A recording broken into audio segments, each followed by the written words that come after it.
Mungkin kita akan berpikir menjadikan seorang anak hafiz Al-Quran tidaklah mudah. Tapi seorang ibu yang istimewa ini mampu mencetak 10 anak-anaknya menjadi hafiz Al-Quran. Inilah Ibu Wiryaningsih, sering disapa Ibu Wiwi, lahir di Jakarta pada tahun 1962. Ibu Wiwi selain seorang ibu rumah tangga di keluarganya, juga sibuk dengan berbagai aktivitas dakwah. Berawal dari keinginan Ibu Wiwi bersama suaminya, yaitu berusaha mendekatkan anak-anaknya agar selalu bersama Al-Quran. Walaupun sibuk, Ibu Wiwi tetap meluangkan waktu khusus untuk mendekatkan anak-anaknya kepada Al-Quran dengan membekali pendidikan agama sejak dini. Dan kini 10 anak-anaknya telah menjadi hafiz Al-Quran.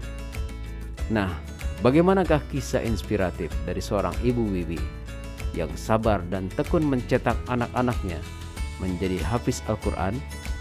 Simak kisahnya hanya di Ngopi, ngobrol perihal iman.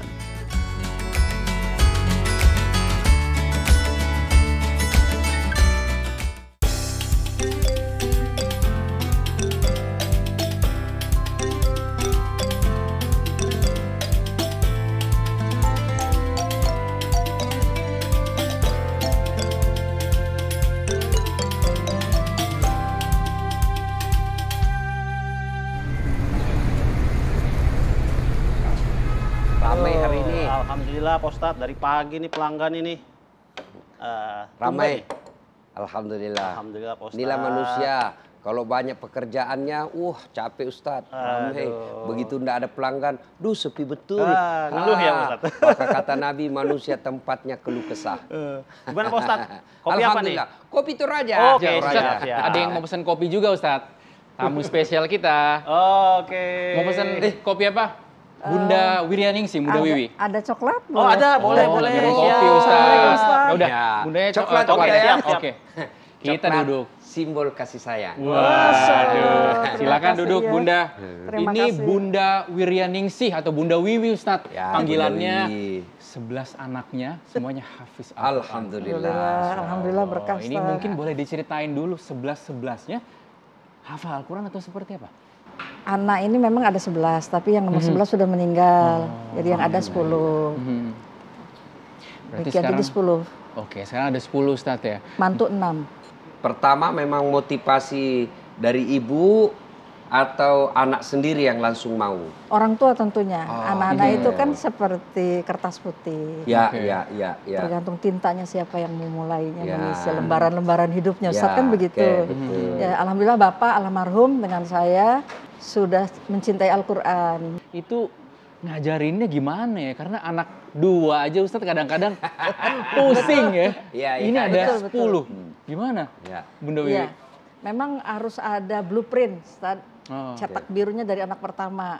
Nah, Oke. harus ada Contoh model. untuk adik-adiknya ya. Iya, cetak biru supaya dia akan jadi teladan buat adik-adiknya. Walaupun Pilot project.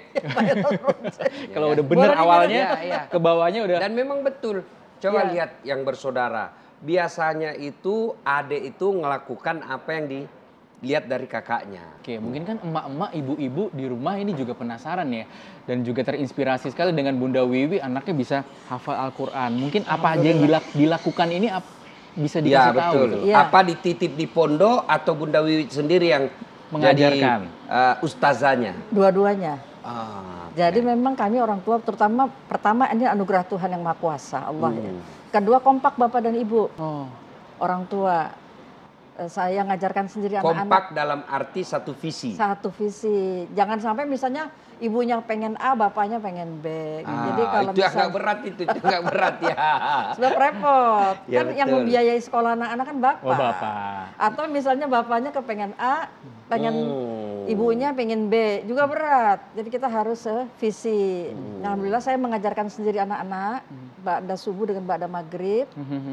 Nah, ketika sudah mulai lancar mereka baca Quran, kemudian bapak sebagian memulai menghafal Al-Quran di rumah.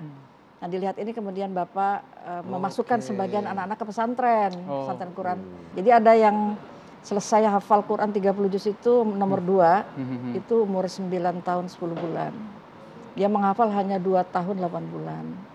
Alhamdulillah 30 juz selesai. Sekarang sudah punya sanad, hafalan, riwayat hafiz. Nah, kemudian yang pertama selesai menghafal 30 juz itu ketika usia 12 tahun.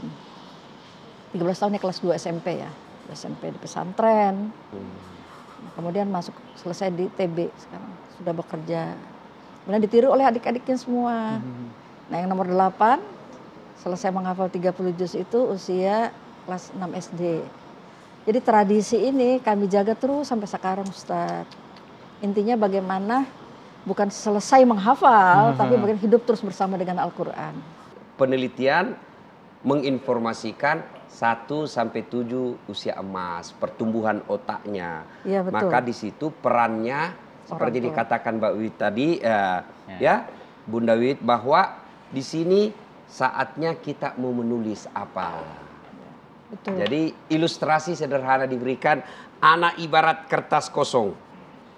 Nah, Allah kasih saya, ada saat ini kertas kosong. Silakan kau tulis apa saja. Terima kasih. Mau jadi dokter, mau jadi mau jadi dokter, mau jadi hafiz, mau jadi tentara, kau terserah mau tulis apa. Tapi ingat, semua yang kau tulis nanti ada pertanggungjawabannya. Bukan cuma di dunia, tapi di akhirat juga nanti. Nah, yang berat itu adalah menulis ini. Kadang-kala kita mau menulis, tiba-tiba datang gangguan. Nah, apa saja itu apalagi gangguannya? ini manusia, bukan bukan benda mati ya ini. Betul. Ya. Ya, sebagaimana sifat manusia, kadang ada malas, jenuh, kadang mungkin satu saat dia menolak. Ya, ada situasi-situasi semacam itu. Bunda, tadi kan seperti anak pada umumnya. Anak saya juga begitu, anak tetangga saya juga begitu, tetangga saya juga begitu, tetangganya begitu. Jenuh, Ya, malas, ingin bermain. Nah, itu ketika Bunda menghadapi seperti itu, apa yang Bunda lakukan? ya ini tidak memaksakan, menahan diri dulu sebentar. Makanya saya katakan tadi di awal, Ustadz, kita harus bersabar. Tapi kita kemudian tidak mundur. Ada satu contoh misalnya Mas Rizky ya, satu anak saya, yang dia tidak seperti kakak-kakaknya. Kalau sudah diminta misalnya pagi-pagi habis subuh itu atau pada maghrib ngaji. Kami ada yang disebut dengan ngaji bersama atau halakoh Quran di rumah sama orang tua. Kadang-kadang bapak nggak ada ya dengan ibunya, kalau ibunya pergi bapak dengan bapaknya gitu ya, almarhum. Males, ya sudah sekarang bisanya bagaimana? Ketika dia setoran alif lam mim, dzalikal kitab, udah Bu ya udah. Tidak dipaksakan ya Ustadz ya. Besok lagi dimulai lagi, besok ya, iya gitu. Hanya 5 menit, yang penting tiap hari. Alhamdulillah Mas Rizky, Ustadz Dasat, kami tidak ada istilah libur bersama Al-Quran. Masya Allah. Belajar yang lain boleh libur, tapi dengan Al-Quran tidak boleh ada libur. Berarti targetnya bukan harus hafal, tapi kita selalu dekat dengan Al-Quran ya. Betul, Bunda. Mas. Kita minum dulu Bunda. Ustaz, kita minum dulu. Sudah ada nih minumannya. Masya Allah, seru sekali di ngopi ya, ngobrol perihal iman.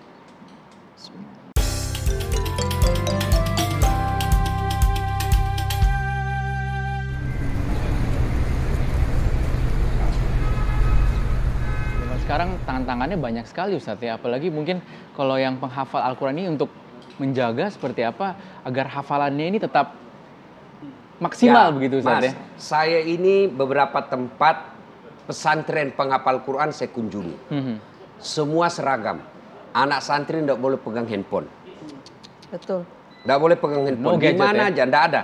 Betul. Kalau dia mau komunikasi orang tuanya sekali sepekan. Betul.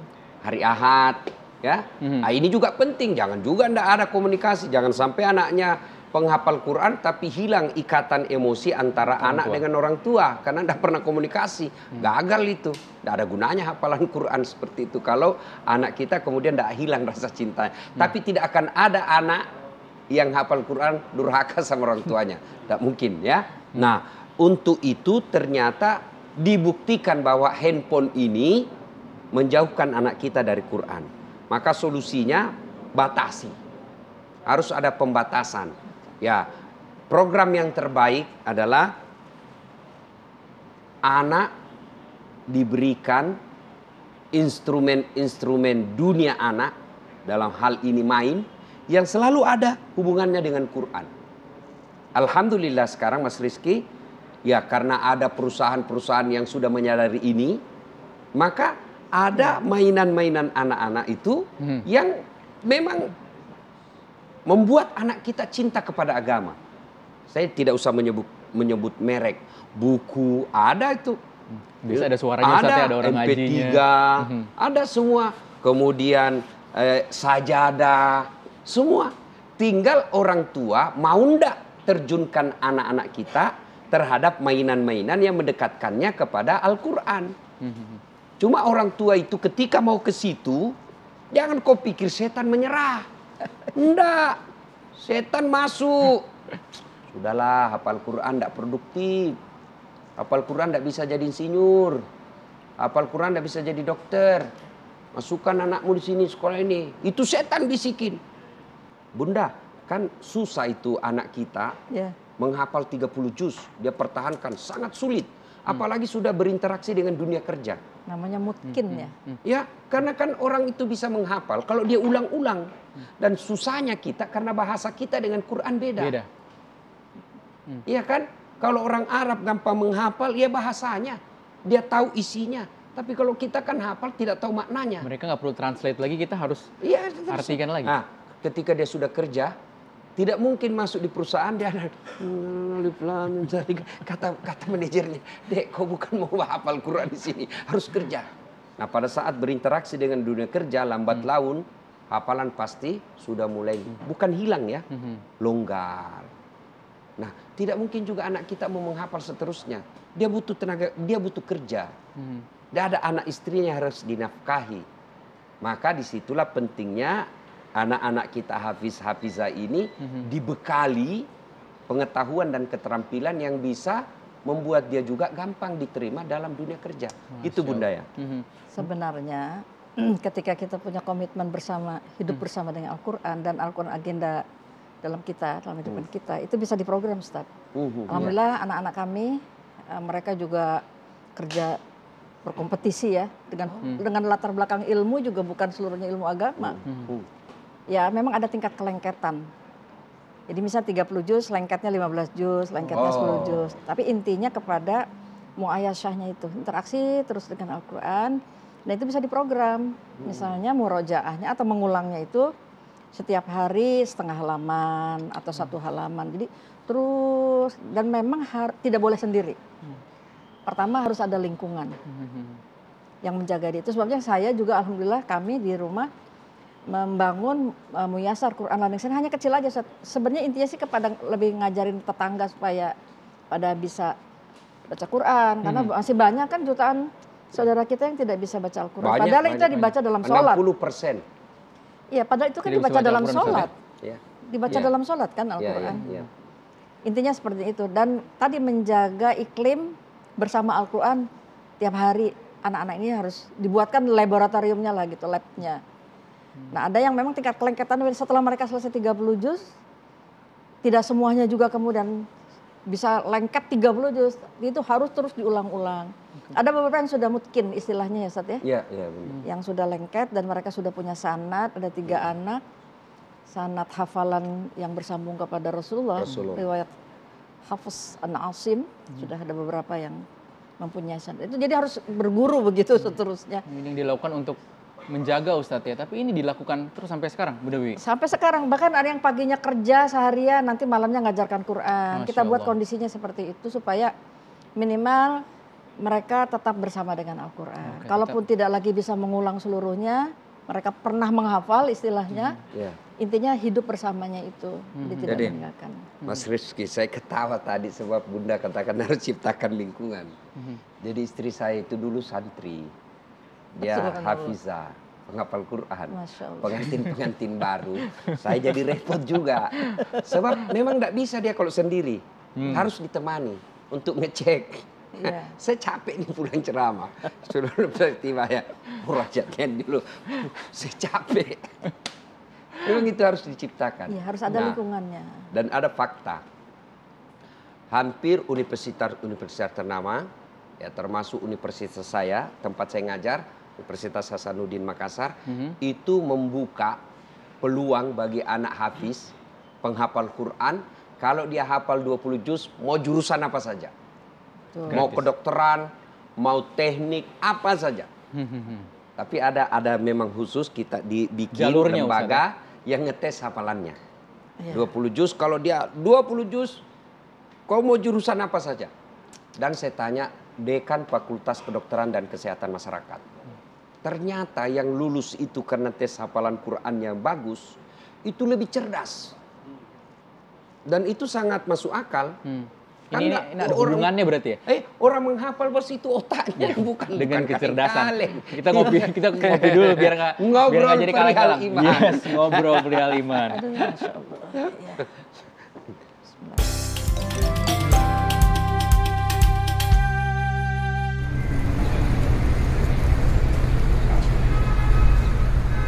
Fauzi anaknya berapa nih kalau boleh tahu?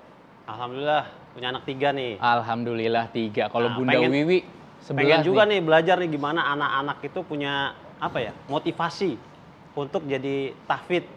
Apakah ya mungkin biar kita ngasih ke anak-anak kefadolannya atau kelebihannya orang yang tahfidz Quran tuh gimana gitu, sehingga timbul dari dirinya sendiri gitu, Bunda.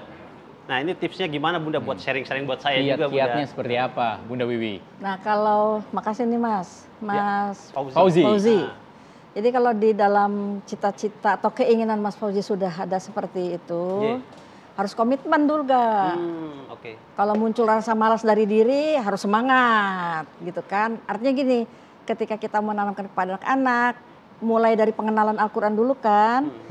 Misalnya anak itu bisa duduk 1 menit atau 5 menit ya Ustadz ya. Kan dia kadang-kadang suka lari-lari tuh dari umur 3 tahun ya. Jadi kita duduknya itu minimal setengah jam bersama Al-Quran. Minimal setengah jam, Ji. 30 menit. Oh, iya. Jadi pegang Al-Quran, kita ngaji. Nah anak kita lari-lari, dia setoran. Alhamdulillah dulu saya menggunakan apa yang ada di rumah Ustadz. Ada kardus. Saya potong-potong, saya bikin huruf A, ba, ta, sa. Cukup setiap hari A. Pengenalan hurufnya untuk membaca. Tapi untuk hafalan kalau mau tidur, terutama sering diperdengarkan. Waktu yang tepat ya.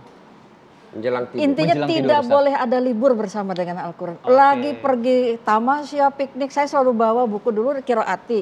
Kemudian anak 1, anak 2 Qiraati, anak ketiga itu mulai dari Iqra. Insya Allah. Jadi di samping itu mengenalkan huruf-huruf, mendengarkan hafalan, mau tidur. Nah yang ketiga rumah 24 jam menyetel murotal. Bunda gini yang membuat penasaran. Selama ini sebelum punya anak itu, awal pengantin dan sebelumnya Bunda cari nafkahnya, kerjanya suami apa Bunda? Aktivitasnya Saya, maaf ya Ustaz ya, saya waktu menikah umur 21 masih mahasiswa tingkat 3. Saya dulu kuliah di 2 tempat, di Fakultas Hukum Unisba dan Fakultas Hukum Unisba dan Fikom Unpad. Fakultas Ilmu Komunikasi. Unpad. Dan kuliah di FH Unisba. Ketemu Bapak di Bandung. Bapak nggak mengajar. Dosen. Oh dosen. Nah, kemudian karena sudah menikah, umur 24 saya melahirkan. Saya ulang punya cita-cita, saya ingin mengajarkan semuanya anak-anak saya baca Al-Quran sendiri di tangan saya.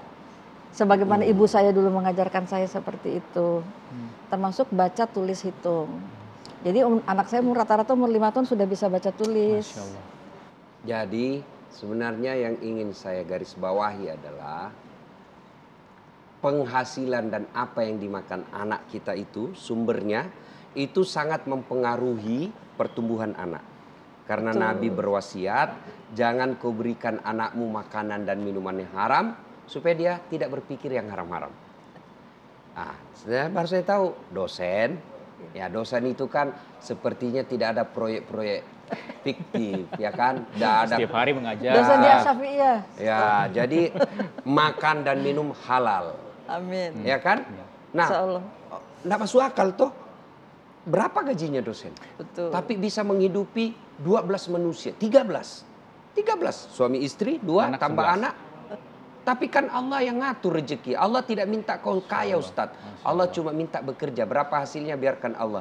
Kalau kau menghalalkan segala cara biar banyak kau punya dapat, tapi anakmu dapat dampaknya jadi kepala batu, istri membangkang. Tapi kalau kita tidak menghalalkan segala cara, cari nafkahnya secara halal, meskipun sedikit berkah.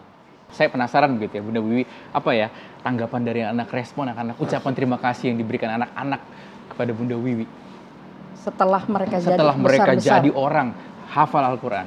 Ya mereka berusaha menjadi anak-anak yang soleh.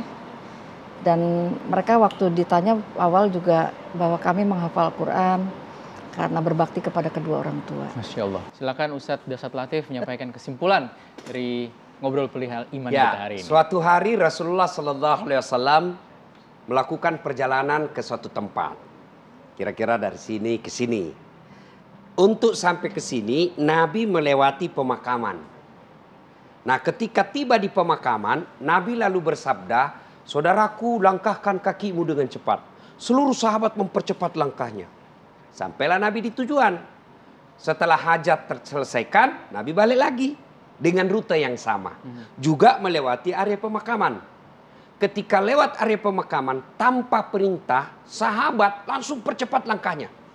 Karena tadi kan pergi disuruh percepat. Berarti asumsi sahabat ini di sini juga harus percepat. Percepat langkah dilewati pemakaman.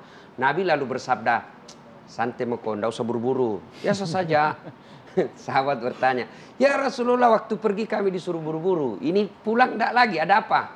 Rasulullah lalu menyampaikan, "Andai saja kau diberi pendengaran seperti telingaku, kau dengar betapa disiksain orang tadi. Waktu pergi disiksa dia, dihukum dia. Saya tidak betah mendengar dia lama dihukum, tidak tahan saya mendengar, tidak tega saya lama mendengar. Maka ku percepatkan langkahku supaya saya tidak dengar lagi. Waktu balik tidak lagi. Kenapa? Saya dapat berita dari Jibril. Allah sampaikan kepada penyiksa di kubur, wahai malaikatku, hentikan siksaanmu. Kenapa? Tidak mungkin orang tuanya saya siksa di kubur, sementara anaknya di dunia lagi membaca Bismillahirrahmanirrahim.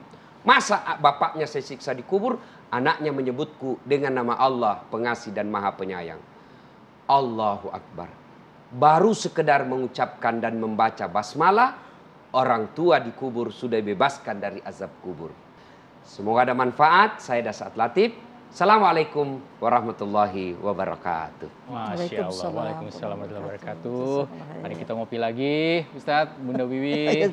Ngobrol perihal iman.